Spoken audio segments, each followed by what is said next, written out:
Ауған қоғамының біз білмейтін құпиялары. Ауғанстаннан шыққан америкалық жазушы Нушин Арбабзада шоқынған ауғандар, трансвеститтер мен осы елдегі гей-блогшылар туралы кітап шығарды. Христиан дінін жасырын қабылдау, трансвеститтер мен гей-блогшы өмірі, мұның бәрі біз білетін Ауғанстанға мүлдем ұқсамайды. Бірақ бұл шындық. Ауған қоғамының қазіргі өмірінде болып жатқан оқиғалар. Әлемдік ақпарат құралдары көрсетіп келе жатқан картинаға қарап, Ауғанстанды бір кісідей білемін деуіңіз мүмкін. Бірақ Нушин Арбабзаданың кітабын оқысаңыз, ауған қоғамының мүлде басқа қырларын байқар едіңіз. Шыққан тегі ауғандық. ақш жазушысы туындысын Ауғанстанның өсек базары құпия суб мәдениеттер, жасырын әлемдер мен күн сайынғы абсурдтар өмірі деп атаған. Қорқыныш һәм жалғыздық.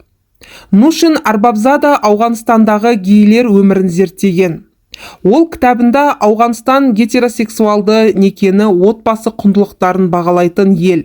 Мұнда зина жасаған адамды түрмеге қамайды. Бірақ осы тәртіптің тасасында бұл қоғамға жат әрекеттерге бой алдырған адамдардың мүлде басқа әлемі бар деп жазады. Оның айтуынша, Ауғанстанда ЛГБТ өкілдеріне үнемі қауіп төніп тұрады. Бірақ олар осы қатерге қарамастан өздерінің ерекшеліктері туралы айтудан қорықпайды.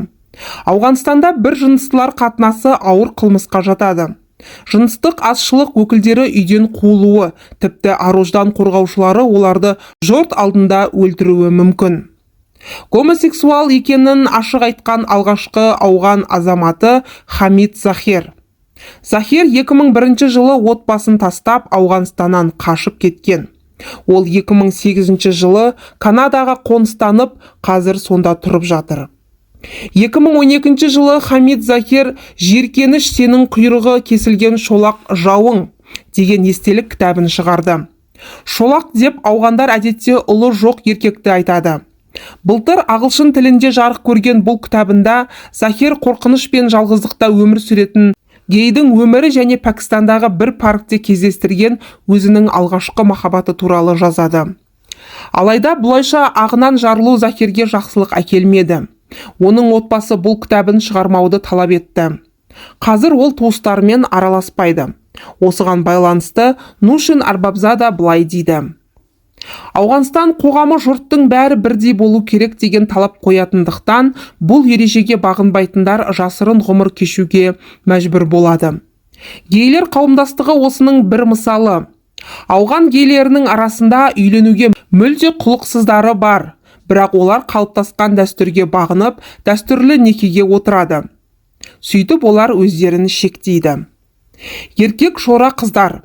Ауғандардың шетелдіктерге мүлдем беймәлім тағы бір әдеті бача пош.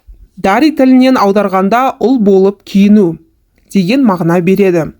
Бұл қыздарды ұлша киіндіретін ескі ғұрып. Ауғанстанда ұлы бар отбасы қадірлі. Сондықтан ұлы жоқ әулеттер қыздарын ұлша киіндіріп қояды. Тіпті оның қыз бала екені белгілі болса да ол ұл кейпінде жүре береді. Мұндай қыздардың шаштарын қысқа етіп алып, оларға ер баланың есімін береді. Оларға ұлдарға тән жауапкершілік пен бостандық беріледі. Қыз балиғат жасына келгенше ұлша киініп жүреді де, балиғатқа толған соң бірден қыздың киімін киіп, қыздарға қойылатын талаптарды орындауға тиісті болады. Әр жыныс өкілі өз рөлін қатаң атқаруы тиіс. Қоғамда мұндай дәстүрдің болуы адам сенгісіз нәрсе деп жазады Арбабзада. Ол өзі Ауғанстанда туғанмен 1979 жылғы Совет одағының шабуылынан соң кетіп қалған.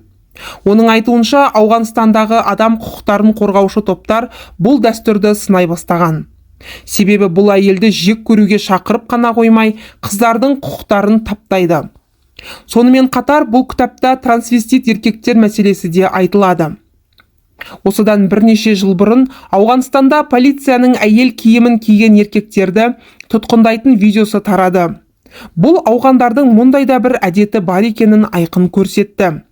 Бұл бейнесюжет теледидардан көрсетілгенде полицейлер қатты ұялып тұрды. Субтитрде «Еркек неге әйелше киінген» деген жазу болды. Жұрт Ауғанстанда әйелдердің қоғамдағы орны төмен. Неге бұл адамдар әйел болғысы келеді деп қайран қалды. Шоқынған Ауғанстан. Кезінде BBC телеарнасында журналист болып жұмыс істеген Арбабзада Ауғанстандағы сирек қауымдастықтар туралы да жазған. Солардың бірі ашық әрі белсенді жұмыс істеп жатқан христиандар тобы. Христиан миссионерлері 1970 жылы Кабулда шіркеу ашқан. Бірнеше жылдан соң шіркеу қиратылса да, миссионерлер біраз адамды шоқындырып үлгерді.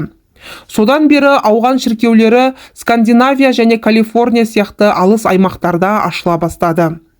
Қазір Ауғанстандағы маргинал христиан қауымдастығының онлайн телеарнасы бар. Қауымдастық мүшелері қызметтері туралы пушту және дари тілдерінде баяндап береді. Арбабзаданың айтуынша, әсіресе елдің солтүстік өңірлерінде христиан дінінің дендеп енгені байқалады. Себебі олардың кейбір тұжырымдары мектеп материалдарына енген. Мәселен, компьютер сыныбының оқушылары компьютердегі құжаттарына христиан дінінің белгілі адамдарының есімдерін қояды.